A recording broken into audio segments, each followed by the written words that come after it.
Welcome to the Centurion's Path, a podcast about the life and the trials and tribulations of those who serve. This podcast is about the heroes who protect our communities.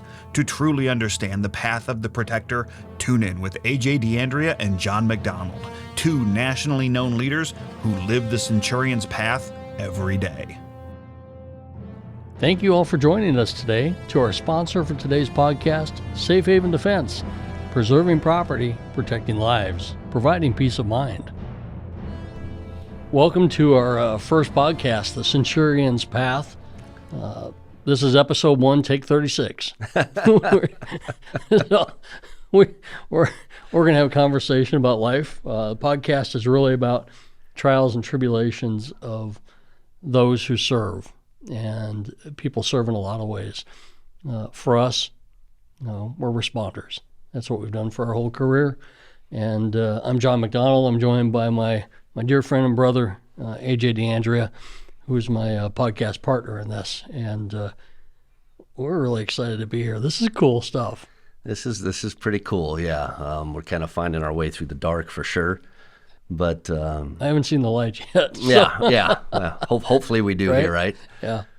But yeah, it's exciting. Be able to talk about, like John said, talk about life and some of the things that are going on. We'll talk about realities of this world of service and public safety, responding to incidents. We plan to bring on some pretty interesting guests to get perspectives on life and really just talk about some of those things that are hard to talk about, and hopefully have a platform for people to come to find some solace, maybe. I think we're going to find ourselves talking about some uncomfortable truths at times, where we're at maybe as a society and the struggles that we're facing right now. I think it's going to be a conversation about protecting those that can't protect themselves, and the mindset that goes into that. Yeah, and the realities of it. Absolutely. The realities of it are honestly pretty stressful right now in this industry. And I'm a school safety guy. I've been doing school safety work for 15 years now. Started my school safety career with Jefferson County Public Schools in Colorado, the school district of Columbine High School. And I built that school safety program at a time when the district was really struggling in the aftermath of Columbine, couldn't figure out their footing and didn't know what school safety really meant for them. And that's how I met you. Right. And I met you in my first month of work there. And that meeting changed my life. We've worked together now on a lot of projects for a lot of years. Yeah. This is really cool because we get to just hang out and talk now. Exactly, right? And how cool is that? Yeah. It's probably one of the highlights for me of my career, get to do this with you, hanging out, having this conversation. And we've been there for each other through some pretty dark times. Yes. Both personally and professionally. And we're going to talk about that. We're pretty open, pretty honest, pretty direct. Yeah. We don't pull many punches. And there's stuff that we've been through that never leaves you. As our good friend who's a police psychologist, Dr. John Nicoletti, says, you can't unhear what you heard, you can't unsee what you saw. And we all have our own chapters of the Book of the Dead. We're going to talk about what that means in these podcasts, and the conversation about the impact this work has on responders. But to your point, we get to talk to people who have done amazing things, had amazing stories and experiences, had some really tough times and struggles, and the path of the centurion, the path of the protector, what that means to live that life, to serve your community, to protect those who can't protect themselves. That's an honorable conversation because it's honorable work that's being done every day by really good people. Without question, right? And I'll go on the record here at the beginning of this, and I'll stand firm, regardless what any of the other entities out there, whether it's politicians or the media,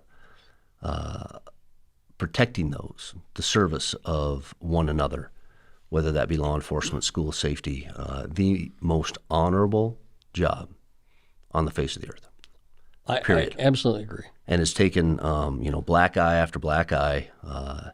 And we're going to get into that. We're going to talk about leadership. We're going to talk about failures of leadership and how maybe that part of the profession has come under fire by lack of leadership within the profession. But truly, the most honorable job out there, protecting those that can't protect themselves, and the opportunity to change a life every day. And so we'll expand upon that.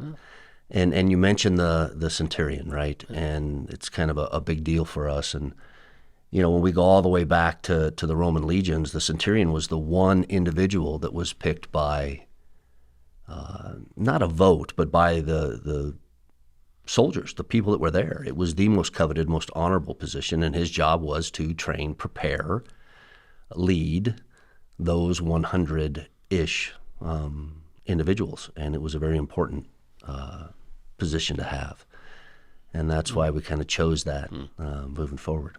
And you spent your whole career in service.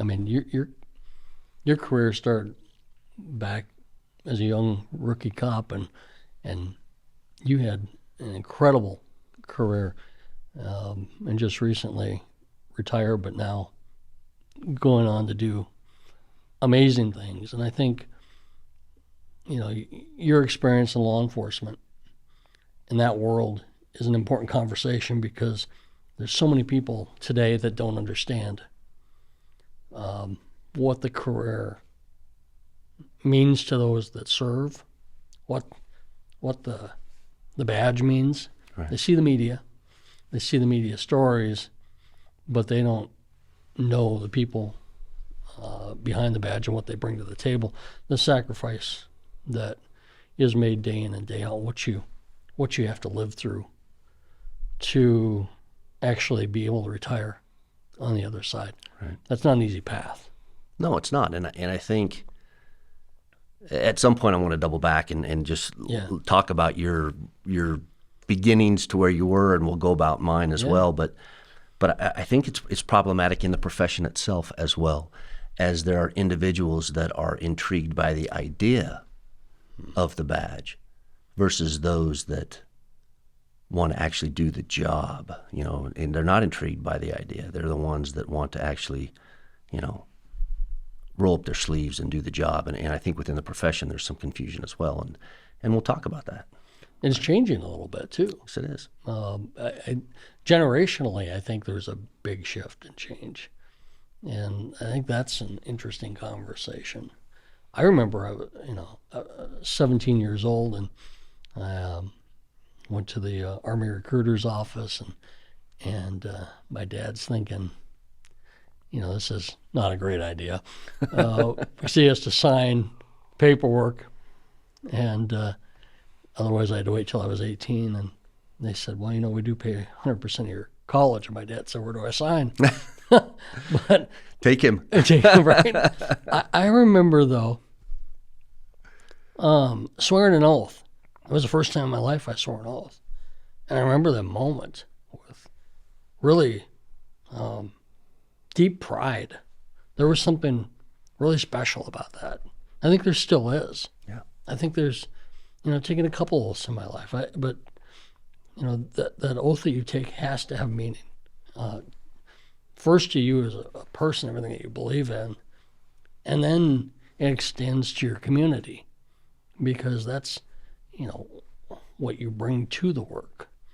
People can take a lot from you. A lot can be taken from you in this world, but the things that can't be taken from you is your integrity and your professionalism and your dedication. Nobody can take that from you. You can give it up, but it can't be stolen from you. So if you're committed to the cause, if you're committed to that belief, then those are the people that I think have that successful long-time career that go on to do really amazing things. Yeah. And for me, those are my heroes in life. Yeah, absolutely right. Those are the giants, Yeah. right? Yeah. And as Talk you a say, lot about we stand on the shoulders of giants, right? Yeah. Those are the giants. absolutely. And those are the people we want to honor in this podcast because they're doing stuff that is simply amazing, and their stories are not often told. And maybe we get a chance to tell their stories. Yeah, right. And I like that. There's honor in that. Yeah. So I'm super excited about this. And with that segues into talk about kind of your career, your life, where it started, and how you ended up here across the table from me. Well, that's a long, right? circuitous path. Let me right? tell you, right? And then I'll talk a little bit for those that don't know, because there's plenty of people that don't know who is John McDonald, right? Right. And so why don't you share some of that? And Well, I grew up in Fargo, North Dakota, which is a cool place. It's not as cool as it used to be, but it was really super cool growing up. The motto growing up that we had there was 40 below keeps the riffraff out. Very little crime in Fargo at the time. It was too cold and too much snow. And for those of you that have watched the movie Fargo, yes, I'm pretty sure I grew up with some of those people. But it was a great experience. But I knew that I wanted something more than Fargo. And so the day after I graduated high school, I was packing up the car. I'd already been to boot camp on a split training program that the Army National Guard had, and I was going off to AIT, but I moved to Colorado. That was the place to be. Two things really drove me to Colorado, and you'll laugh when I say this, but it's really true. John Elway and John Denver. well, there you They're go. cool people, right? Right. They were like they made Denver, they made Colorado really a cool place to go. So 1987, I'm heading to Colorado before Colorado's been frankly ruined by millions of Californians. And I'll go on record saying that. All those people that move from California you just cause chaos in my state. and now I've left Colorado because of it. But Right. I go out there and I start school for criminal justice because I'm thinking to myself, all I ever wanted to be was a cop. And that was my vision. And sometimes your visions in life don't always come true, and they lead you down a path that you don't expect. But I worked as a cop for a very short time in Westminster, Colorado, and it wasn't the experience that I wanted. It wasn't the experience that I'd hoped for, and it really made me rethink what I wanted to do. And all of a sudden, I found myself then working in the private sector and leading U.S. investigations for a Fortune 500 company, a worldwide company, and did that for just over 10 years. And it was great work. It was a lot of fun. I led investigations and designed security programs in over 33 states. I worked with huge corporate clients like Nike and Microsoft and Target, and learned a lot about the business world. And it was all within the aviation cargo industry and a lot of organized crime and that stuff. So had a chance to work a lot of organized crime cases all over the country.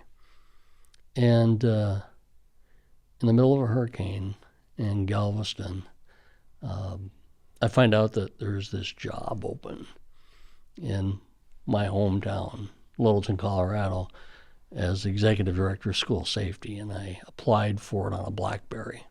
I had 2 spelling errors, and the application on a BlackBerry, which is pretty darn impressive. Yeah, but one right. of them was No principal. I misspelled the school principal Right. with an LE instead of an AL. I didn't even know there were two ways to spell principal at the time. So one of the things they said was, how can we hire somebody that doesn't know how to spell principal? Right. But they gave me the interview, and I ended up taking the job. Now, there were two reasons I wanted that job. One, I'm traveling 33 weeks a year for more than a decade, working That's a lot. all these cases, and it's wearing me out. But I'm missing my daughter growing up, because I'd fly out on a Monday and I'd get back on a Thursday or Friday. And she's in middle school, and we live in the Columbine neighborhood, and she's going to be going to Columbine High School. And I knew that we didn't have a good safety program there at the time. And I said, you know what?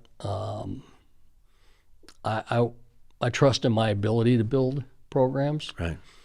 And I've been through the 9/11 days where in the midst of that, we're an airline and cargo aviation business, and I'm working in that business helping design the 9/11 programs. Right. So I knew I could translate some of that to the school safety world that had not been done before. And I wanted to be home when she was in middle and high school. And Critical years. Critical years. Yeah. And it was really important for me. And I also wanted to be back working in community. I felt like I was detached from my community because I'm gone all the time. Right. So I accept this job in a department that's decimated. I remember those days. 6 people in the department, no armed staff in the entire district of Columbine High School, in a district that struggled to even say the words Columbine in the aftermath of the tragedy for years. And boy, they'd had 6 executive directors between 1999 and when I started in 2008. Just the job would eat them up. Yeah. And so I came in understanding how to manage multi system, large system events and locations, and that made a big difference. But there was a lot of work to be done. There was no good emergency operation plan, limited technology, low training. I think the year I started, they had done like 13 lockdown drills in a school district of 156. Yeah. That was it. And I knew the world had to change. And when I stepped in, I was pretty terrified. I felt like we were going to have another school shooting. Right. I was really worried about it. And it was within those first few months that's when you and I met. And I remember that day like it was yesterday. We're sitting at a site of a school that we're about to tear down to rebuild a brand new school. And I had asked them if I could have the school for the SWAT team to train in. Yeah. Because up till that point, nobody had offered law enforcement any ability to train in the district where the worst school shooting at that point had ever happened. Right. It was taboo, right? It was taboo. We couldn't even talk. Right. Law enforcement and the school district were not even communicating. So here I am saying, hey, can I use the school for the SWAT team to blow up and shoot up? And everyone's looking at me like I'm out of my mind. Right. But we made it happen, and we turned it into an incident command event with law enforcement, fire, and school people, the first time any of them have been interconnected. And this is almost 9 years later. Yeah. After Columbine. First time. And I remember you were sitting down talking to somebody, and I walked up to you and introduced myself because they'd told me who you were. And I said, that's the guy I need to talk to. And what I remember really vividly is this. When the SWAT team lined up, you grabbed me on the shoulder, moved me into a position, handed me your M4, said, get to work. And when it came baptism by fire. Right? And then when I went in that building and you dropped that flashbang at my feet as the scenario's going on, all I could think of was, I'm really glad I had 7 years in the military, because right now I'd be a real mess, because I haven't been in my life for a while. And then, you know, you hand me the throw phone to throw into the building, and then, you know, break and right glass. And I remember I'm cut. The glass cut me, and you looked at me. You're gonna make me out to be this big mean guy here. You sounded just like my drill sergeant. You look at me, you're all hyped up, and you said, "You're sweating, you're bleeding. If you're not bleeding, you're not sweating, you're not doing training. It's a good day for training, isn't it?" And I'm like, I'm feeling like I'm back in boot camp right now. That was our introduction. And it changed the world, because we ended up building what I think has become recognized as the strongest school safety program in the country up until, you know, the time I left Jeffco. Yeah. And have accepted this new role, and we've done amazing things. But what happened is, within a year of that first meeting, we had our third school shooting in that district. Mm-hmm. And it was those conversations that we had, and the training that we implemented, and the decisions that we made that made a difference on that given day, on our third school shooting. And I realized, in fact, I remember calling you saying, "Are you on the way?" Yeah. And there have been a few times in my career that I've said, "Are you on the way?" Yeah. We'll talk more about a lot of this stuff, but I think one defining moment for me, we had a kidnapping homicide of a little girl, 10-year-old Jessica Ridgway, on her way to school. Tragic. Yeah. That first day, of 5 missing kids that day around the district of 156 schools, 800 square mile area, found 4 of them. And I called down, said, "How bad is this? Because I'm all the way on the other side of the district, and I've got to boogie down if you need me." And they said, "We've got 14 cars out searching for her." But I remember we set up incident command, and we were working pretty late. Well, we didn't stop for weeks. Yeah. But it was late at night, and I was the only one there from the school district, and filled a lot of cops that I didn't know. And I'm thinking, this thing's going bad. You could just feel it. And I remember you walking in the door, and my blood pressure dropped by about 30 points. And I went, "It's going to be okay. You're all right now. It's all good. You know, AJ's here." And knowing that you were there, for me, allowed me to get to work. Yeah. And we did some really good work in some tragic circumstance. But, you know, we'll someday we'll have that conversation about that case, because everyone in this business has that one case. Right. And for me, that was that one case that you'd ever forget about. So I left Jeffco after 14 years and moved to the Ozarks. My fiance is our former Colorado Attorney General, and when she retired from politics and said, "Hey, I want to come home where I grew up," I thought, me too. I'm tired. Yeah. And then I promptly got a job out here. Yeah. No rest for the wicked. No rest, right? Took a position as Chief Operating Officer for the Council for School Safety Leadership. We're a critical incident response team that supports executive leaders in schools during and in the aftermath of tragedies. And that's what I'm doing today. I work all over the country supporting districts that have experienced school shootings or other tragedies. So that's where I come from and how I got here, and a whole lot of stuff in between that. But life of service. Life of service. And you know what? I can't imagine any other life. For me, it's I don't know. There is no other option. Yeah. I mean, I worked in the private sector, and there's great stuff that happens there, but there's no soul. There isn't real soul in this work. Right. Because this work isn't about property or about, it lives in the hearts and minds of everybody. Yeah. And so the soul of the work is in that, and that's where I belong. That's where I feel like I fit. But so we find purpose. yeah, Right. I think we all want to find that purpose-driven life. Whoever coined that term was brilliant.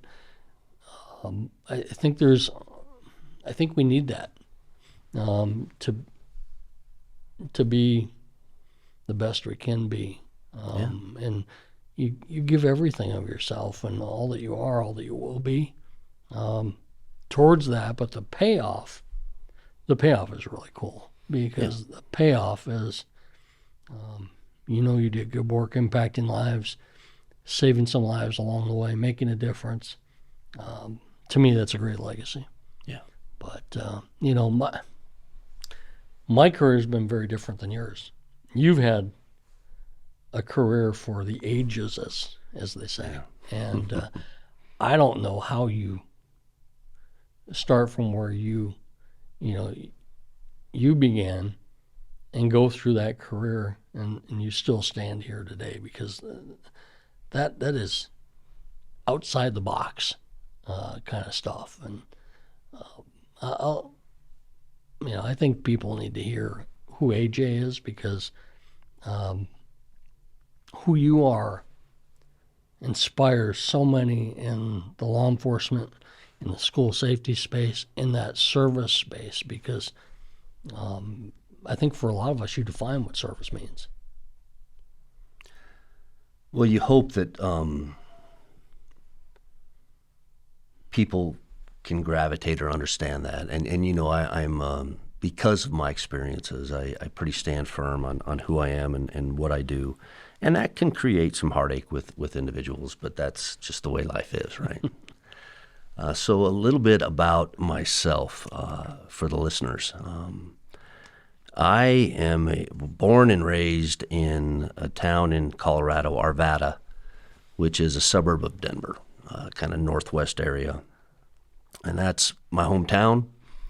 Grew up there. I'll date myself a little bit. Graduated high school, Arvada Redskins, back when it was the Redskins, 1986. Went to University of Colorado, didn't stray far. Oh, I did live in Italy on two different occasions, but really my whole life's kind of been spent in the Colorado area. Went to the University of Colorado, graduated there in 1990, national championship year for those that care, kind of a big deal. CU's kind of stunk since then, but we've got a new coach, and we had a great game last week. We have hope.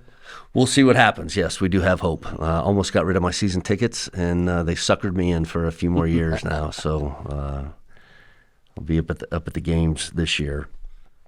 But turning point for me, I had applied with the FBI, as I'm fluent in Italian, and they went into a hiring freeze.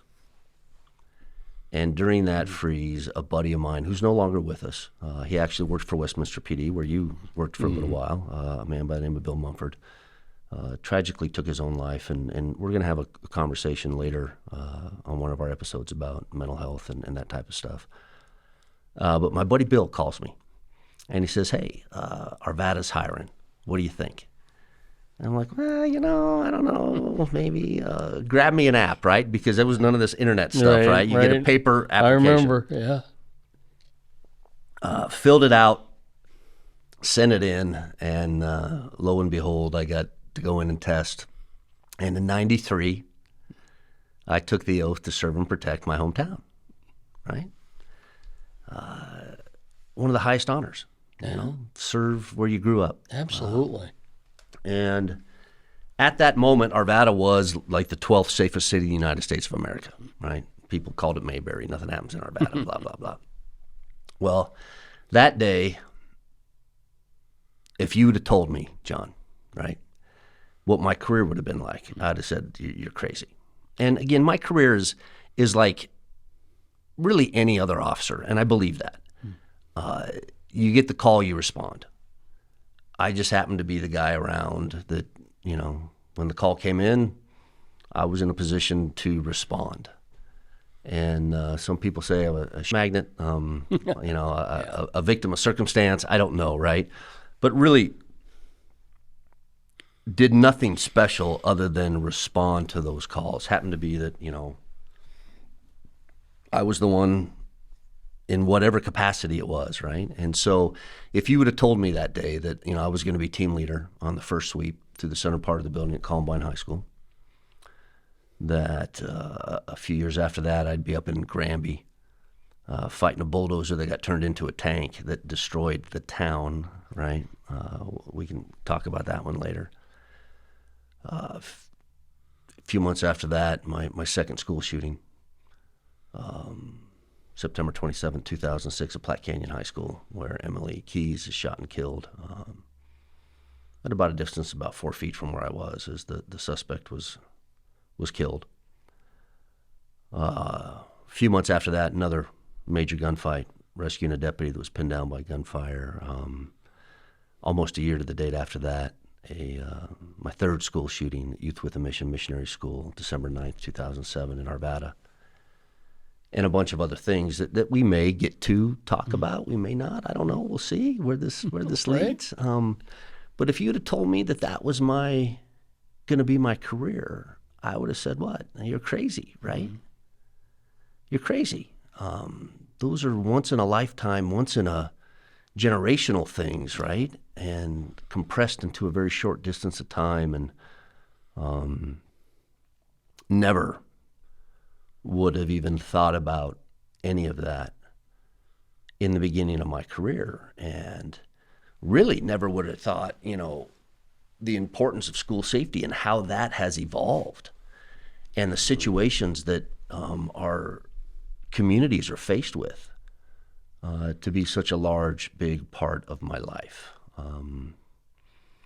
And so those have opened up doors, allowing, to teach all over the country, all over, multiple different countries, and which then opens up your eyes more, which allows you to come back and be more motivated and push individuals, right? And that's what I talked about earlier, about the ones that are intrigued with the idea of the badge versus the ones that want to do the job. Yeah. Two very, very different individuals. And you see that more and more. But there still is a core group of individuals that actually want to do the job. They want to be better.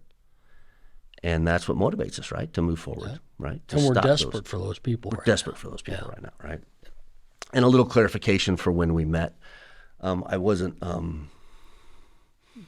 too pushy, I don't think. I think I actually asked you. I said, hey, you want to jump in the stack? And you're like, I'll jump in the stack. And I'm like, okay, here. You can't be in the stack unless you have a weapon. Yeah. And you usually do not hand your weapon over to anyone, right? They're very personal things. But, absolutely.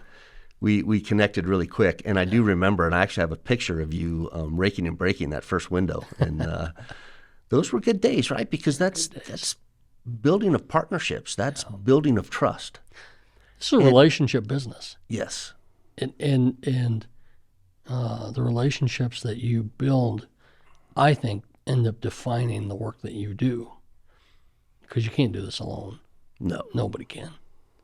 And if you don't have those people that you believe in, that believe in you, you're not effective. Right. So, yeah. Oh, that day set a tone for everything for me in this world. It set the foundation for us to move forward, right? And what you're doing today, training law enforcement, is keeping cops alive. And I've heard from more cops that have been through your program that walk away saying, you know what, I know that I can live if I find myself in this type of encounter, and I feel confident in my skills now. And before, I just thought I wouldn't be going home. Yeah. And that is so important. You see the relief, and you see the blood pressure come down, and just the know they can win, because you give them the tools and the motivation and the mindset to be better at their craft. Yeah. And it's incredibly important right now, especially today when so many are under attack in this country. Right. Yeah, it's. I think that's some of the myths. Those are some of the hard truths we're going to talk about. What what is this world of active shooting, and what is expected, and what should we expect of our officers? Yeah. And, they're more than just a bullet trap to run into a situation. One of our highest honors is just that, hearing from the students that go through the course to say, hey, look, when I learned a tactic in the academy, or my agency teaches this tactic, and really that, your chance of survival are pretty low, versus, understanding science and how the body works under stress and how we process information and the tactics that we employ. And they're like, holy cow, I know I can do this, and I can fight, and I can win. I can go home and see my family. One of the things that I find most remarkable about your program is it teaches good decision making, and in a high stress situation. And I think there's a real value in that. I think it's something we don't do enough in the academies. And you're thrown into situations that are incredibly complex, incredibly dangerous. And now, people, aren't processing as fast as they can. Your program teaches, how do we process faster? How do you do that more effectively? How do you be a better decision maker? And I think there's really great value in that as well, because the decisions that you make moment in time define your life going forward. Right. No, and of course there, and that was one of the deficits that we saw, and the lack of the ability to make decisions, and we still see that today as events kick off, and those individuals that are paralyzed on what do we prioritize, what do we do, what is important, how do we go about this, and so that is one of the powerful things, right, that we try to push through. But I want to kind of just continue again. We're in this world, right? And for me, this has gone full circle. Yeah. We talk about, we know Columbine wasn't the first active shooting, Right. But it was the watershed moment for law enforcement that made us change the way that we were going to do business. That it wasn't a SWAT dilemma. For the listeners, I was an original member of the Jefferson County Regional SWAT Team. Was created in 1996. It was Jefferson County Sheriff's Office, Arvada PD, the PD that I just recently retired from, and Golden PD at the time, and then much later we added on Edgewater. But it was that that kind of led me to be able to go to some of these other events, right? But so you have Columbine, that is this watershed moment where you can like law enforcement, you can hate law enforcement. It doesn't matter. But we are introspective. We try to learn from our mistakes. We, for the most part, believe it or not, we own our mistakes. And we knew that Columbine, we had the wrong plan. And so pulled up our sleeves with input from some really heavy hitters. One of my dear friends who's now retired from LAPD, Mike Odell, longtime SWAT team leader out there, Larry Glick, who was executive director of the National Tactical Officers Association, and other individuals. I can't name them all, but a lot of input where we start to push out these active shooter tactics, right? And changes the fabric of American law enforcement. Now those tactics have changed and they've gotten broader, right? We're in the arena of teaching civilians life-saving skills.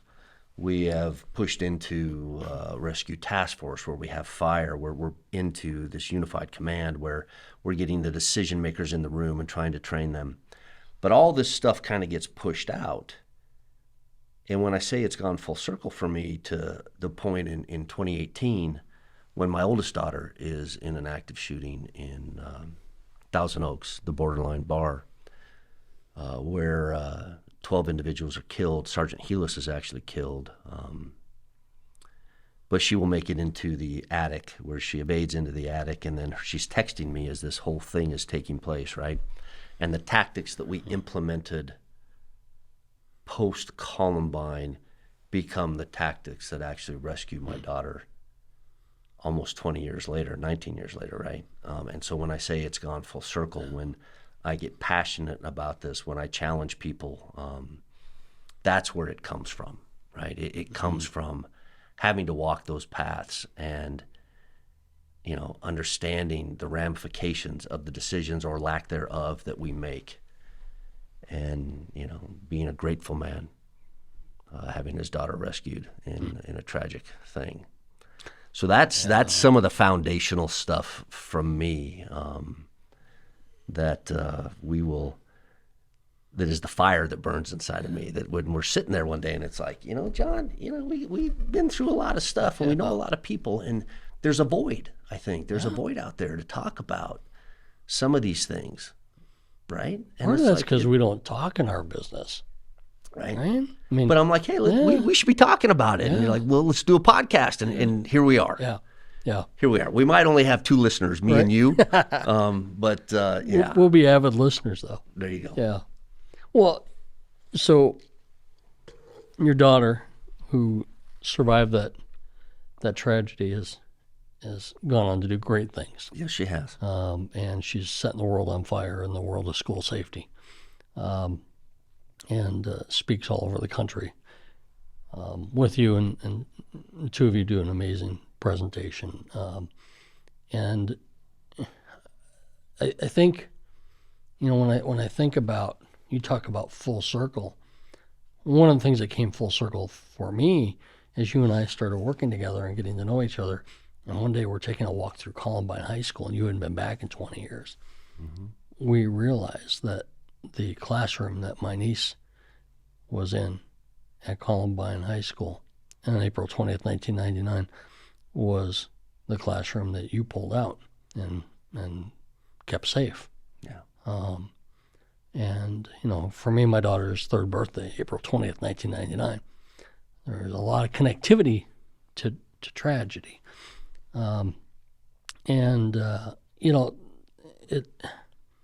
It makes you want to do better.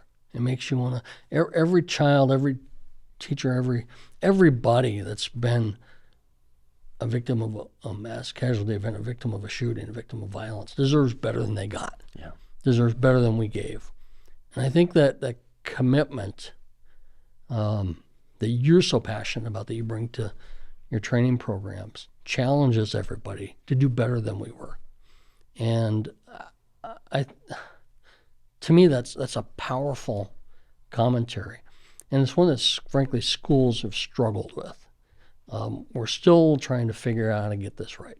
Yeah. Law enforcement is willing to look inward and say, here's what we did wrong, or here's what we learned, and then push stuff out. K-12 education struggles with the whole thing yet. We don't like the conversation. We struggle with the drills and what it means and the impact to kids. And, it's uncomfortable, so we'd rather not do it. But it's become so prevalent that we have to do it, and we can't hide from it anymore. And finally, it feels like, due to terrible tragedies, so many of them around the country, the educational system has finally said, we need to be part of that solution in our preparedness and response. We need to start owning recovery. We're seeing a shift. I've trained somewhere around 280 to 320,000 kids in active shooter preparedness in my career. And there's a big shift in what they know today versus what they know yesterday. And a lot of that comes from the conversations we're willing to have. That direct, honest, open conversation where, we're not afraid to talk about what do you do when you're on fire. Why can't we have a conversation about what do you do when you're under fire? Yeah. We have to own that, because if we don't, no one else will, and it just creates more victims, frankly. Right. Our schools are responding better, more effectively than ever before, but they're still struggling with the conversation. Still struggling with how do we stop this? How do we? Well, and it's that idea that we have, right, that it can't happen here. Yeah. It's not going to happen here. Yeah. It happens other places, right? Right. It happens other places. Yeah. Can't say that anymore. No, you can't. Because that other place is maybe your neighborhood next, and it's not just the schools, but the church, the mall, the movie theater. Right. It's societal, and some people say it's a mental health issue. My response is, okay, what changed in 30 years? That one day we just all of a sudden had a mental health issue that triggered violence. Some people say it's a gun issue. Okay, well, we've had guns forever. What changed in 30 years that all of a sudden, these type of shootings have become prevalent? Some people say it's social media. Okay, maybe I buy it. Maybe it's all of it. I don't know. But, I have a hard time believing, though, that one day the on-off switch happened. And it is a conversation that nobody can agree on. If you can't agree on what's causing it, how do you agree on the fix and the solution? Those are hot buttons, right? Yeah. That the politicians and our media and certain individuals like to press. And what we do know is this: when we scream guns or we scream whatever, it divides this country. Absolutely. And as soon as this country is divided, there's no way to find middle ground. And what we have found, and you were part of this in Colorado, right, is get away from that. Yeah. And let's the grassroots effort of just, I'm my brother's keeper, I'm my sister's keeper, being involved in the community, being there, understanding projects like Safe to Text, Safe to Tell, getting that information. We've done some pretty incredible things in the state of Colorado as far as stopping No question. these, right? Getting away from those political things that we're never going to agree on. I mean, you have people that staunchly believe in the Second Amendment. You have people that don't. That isn't. You take away every gun in the world, we're still going to hurt each other. Well, you've been saying, we're still going to kill each other. You've been saying, we've been killing each other since the beginning of time. Yeah, and absolutely. That becomes a huge distraction. And that may turn off some of the people listening to this, but that's reality, right? Yeah. That there's evil in this world, and evil is going to find a way to do its thing. And I think providing pathways for those people to recognize the evil when they see it and know that they can make a call and make a difference. Right. And somebody's going to respond to that call and honor that call instead of brushing them off and saying thank you for that call. That's important. Yes. One of the programs you talked about, Safe to Tell in Colorado, it's been so effective. Crime Stoppers, we pay people to give a tip after the fact and to make an arrest. Safe to Tell is about kids making a call to make a difference, to keep their community safe before an event happens, being a good citizen. And it's not about a monetary reward. It's about helping protect your friends, your community, your school, yourself. Then we have to show that every tip that comes in, every concern that a kid has, that we're responding to it with fidelity, so that they see in the backside that we're taking their. It's worth it. And because complacency kills on both ends. Yes, it does, absolutely, and we've seen that too many times. So, these are the realities that we're living in this world. We had a conversation earlier today at breakfast. We were just talking about, you've got a divided country right now that can't agree on anything. And because it's so divided, if you don't have a common cause to believe in, how do you ever move the dial? Right. And I don't know the answer to that. But what I do know is this, and this, I saw something remarkable happen last week at a CU football game. I saw Deion Sanders take a program that had been decimated for years, right, and was just about defunct in everybody's mind. And we saw what leadership can still mean in this country to young people. We saw what motivation can do to young people. And we saw that when young people believe in something bigger than self, they can come together and do great things. Right.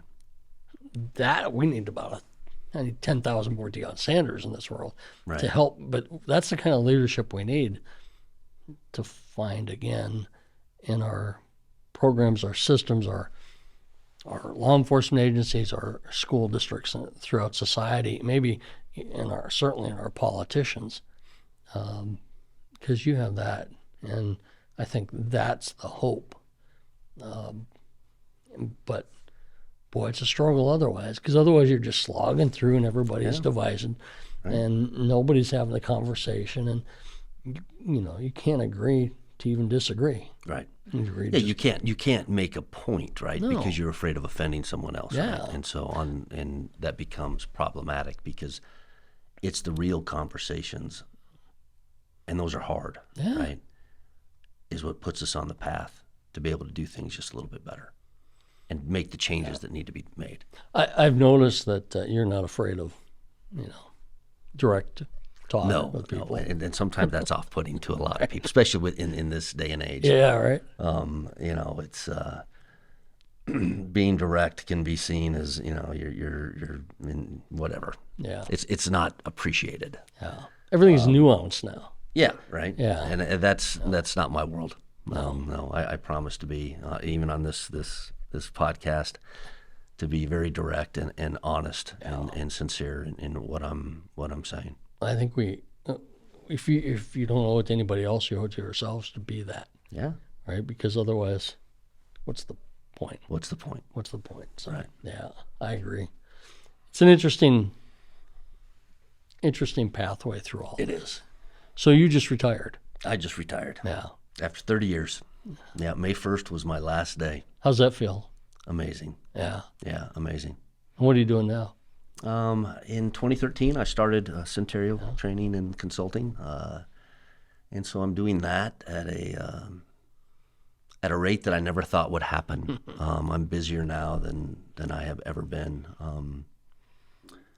and so that little company has allowed me to travel the world. Be heading to Serbia. I'll be there with the State Department in October next month.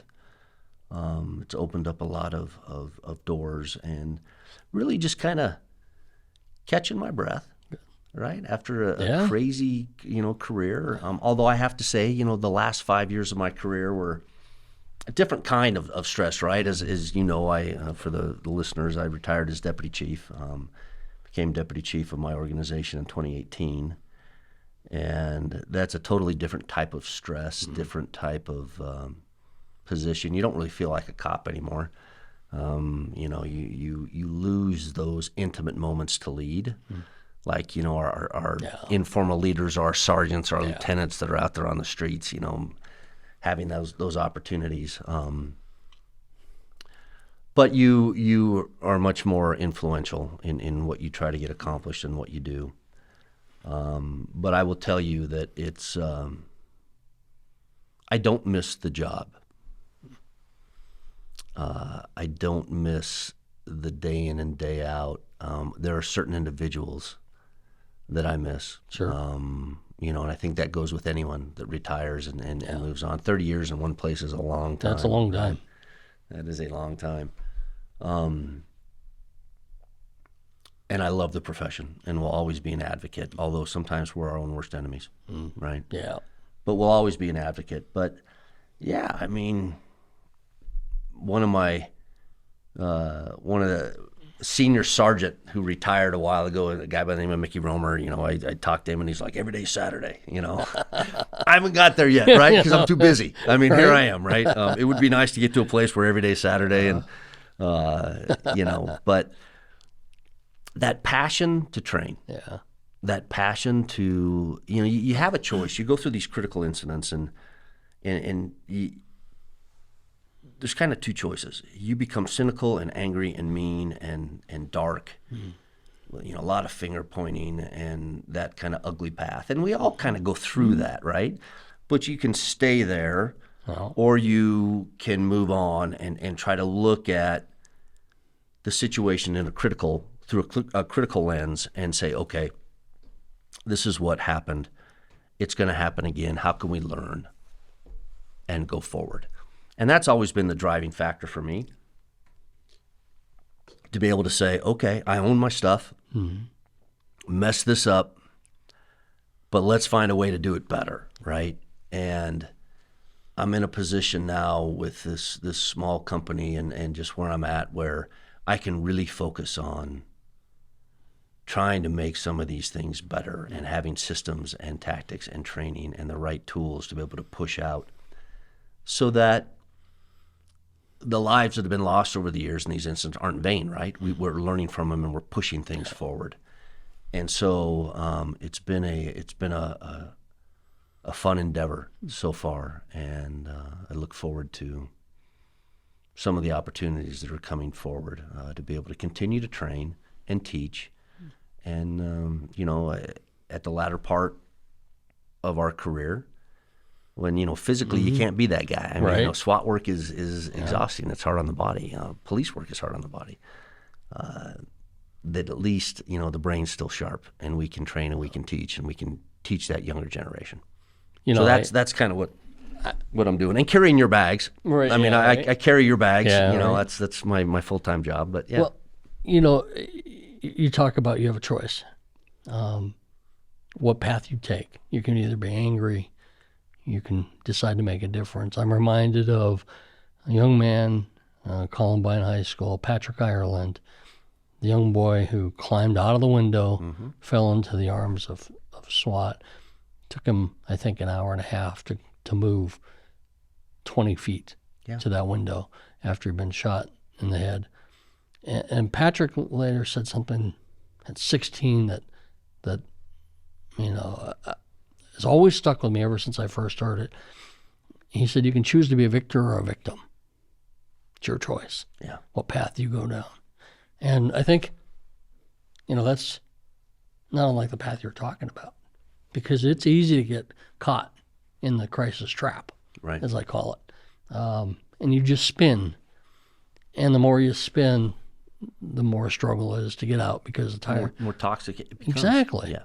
And I think, leaders, especially in law enforcement agencies, need to recognize and realize that part of the mission is to help their people get out of that spin cycle and get out on the other side and do really good work. And that means sometimes promoting the work the passion projects that they have and helping them focus on, those areas of interest that they want to move into. And I think those organizations that do that are much better off, and their people are a whole lot healthier, and the organization's a whole lot healthier. So without question. Yeah. But that takes leadership. Absolutely. And that takes leadership. I'll be honest, that feels like a fleeting thing these days in some cases around the country. In a lot of places, it goes back to leadership. We're not learning the lessons of leadership. Right. We don't learn leadership anymore because, think about what our new generation does. Engages in devices instead of people. And when you lose that connectivity, I think you lose opportunity for natural leaders to step up and for others to learn the skills to be good leaders. Yeah. Couldn't agree more. I hope that, there's opportunity for in the future to help those kids learn those leadership skills, because I don't know where you get it until you're now in your 20s and 30s instead of early in life. That kind of defines your pathway, maybe. Yeah. But totally. Yeah. And we'll probably bring some people on the show that can talk a little bit about Absolutely. that, right? To be able to talk about leadership in critical times and decision-making and really some of those hard truths, right? Yeah. Yep. I mean, some of those hard truths about what does it mean? What does it mean to be a leader? What does it mean to be a follower, a good follower, right? Right. And knowing our role and what we do and how we go forward. And I'm sure those conversations will inspire some individuals, and I'm sure those conversations might fire up a few individuals. Right. But and never compromising your principles. Right. I think that's the hardest thing as you go down this pathway in life, is making sure you stay true to yourself and you're not selling out for whatever the sellout is. But if you're true to yourself, then you walk that path of head held high. There's a lot of sellouts. Yeah. Yeah, there are. When I talk in my leadership courses and in the tactical courses, we talk about there's ramifications for every decision you make in life. And too many times, leaders want to be pleasers, and that puts them in a bad spot, right? In a bad spot. And there's ramifications for everything you do. And at the end of the day, you're the one that has to look yourself in the mirror. That's right. And say, these are the decisions I made. I got to stand with them. Yeah. Right? Yep. Instead of passing the buck or whatever. Right, yeah. So. Yeah. Let's take a break for a minute. Yeah.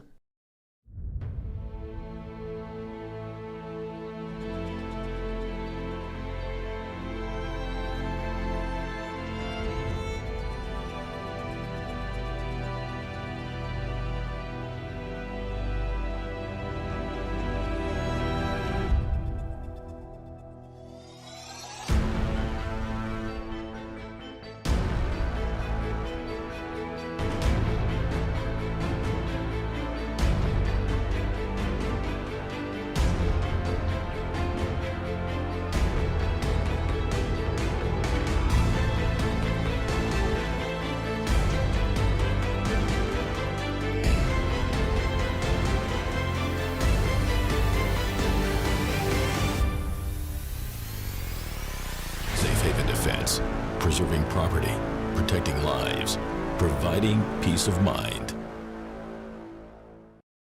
So I think, as we head down this road, kind of some of our intentions are to talk about some of this stuff, bring some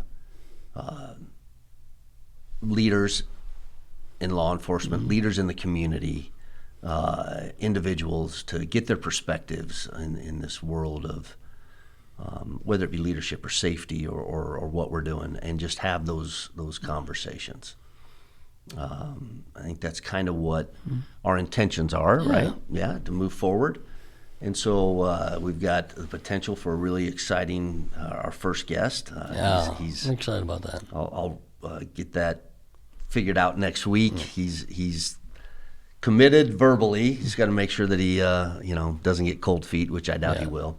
And I don't want to say it in case it doesn't happen, right? But kind of excited for that, to hear his life story and what he went through. So that's kind of where we're headed. And this is going to evolve. It's going to be, I'm sure it's going to change. I'm not going to be in Missouri all the time. I'll be home, right, in my in the great state of Colorado, doing this thing via the internet, but exciting times, I think.